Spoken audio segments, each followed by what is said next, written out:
Mr. J, the faculty, and all the underclassmen for recognizing all our achievements and celebrating just how far the class of 2013 has come over the past 4 or even 6 years.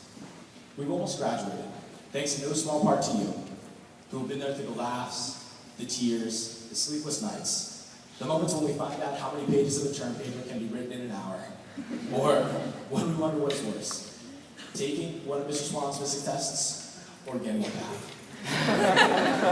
Those experiences will probably sound pretty familiar to the class of 2013, and you all most likely have many more of the same nature, because we've been through a lot together.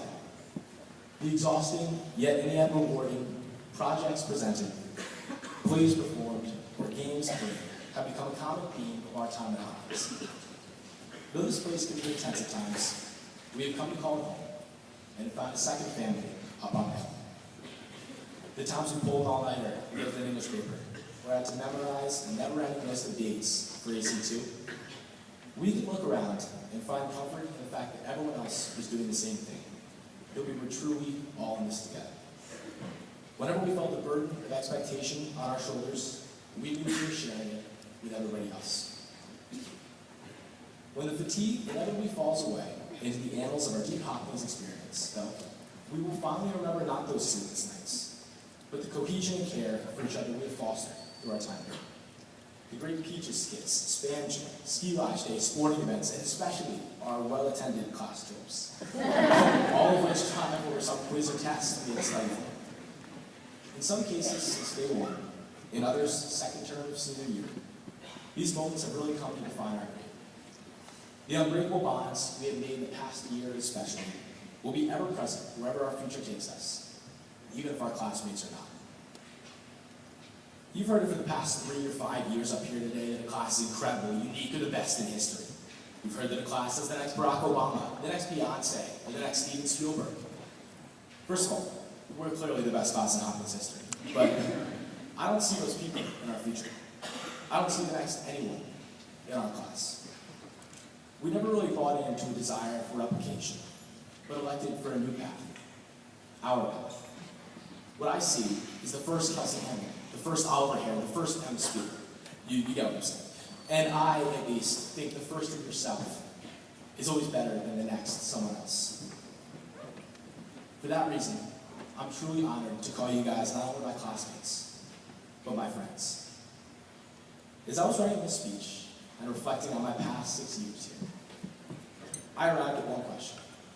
What is Hopkins really trying to teach us? I learned a lot, Mom and Dad, trust me, I wasn't a list. But was the whole point of this for me to learn about the tragic hero in literature, the real cause of World War I, Mr. Crumming, I'm still lost, or to one-up Hampton Hall, whenever possible?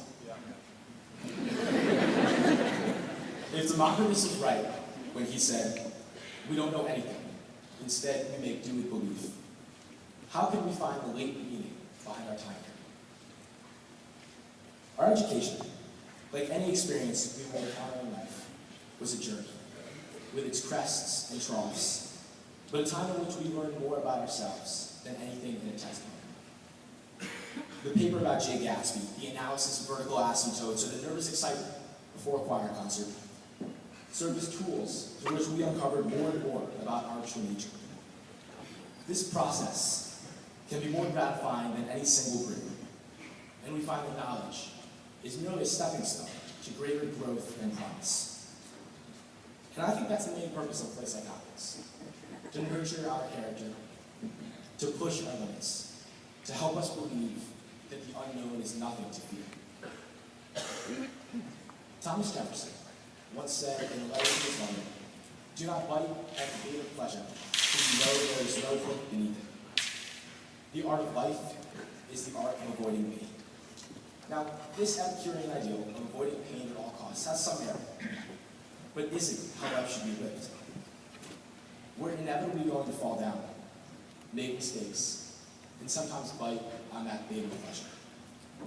Everybody does, and that's part of life, both inside and outside the classroom.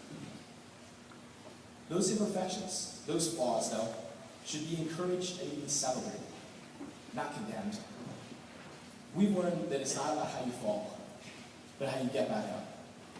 And no matter what happened, we always had, and always will have, our classmates on either side to pick us up, dust us off, and keep going.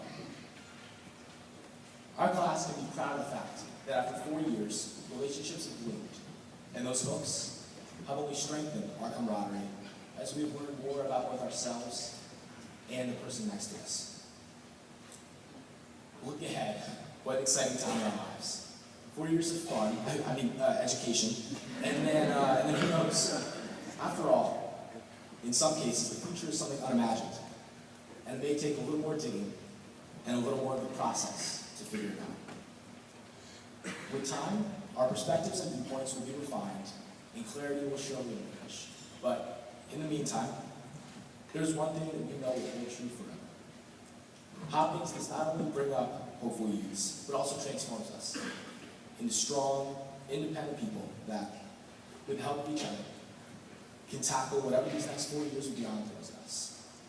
And I know, when all is said and done, that there is nothing, absolutely nothing, that the class of 2013 can't do if we put our mind to it. Thank you, and congratulations.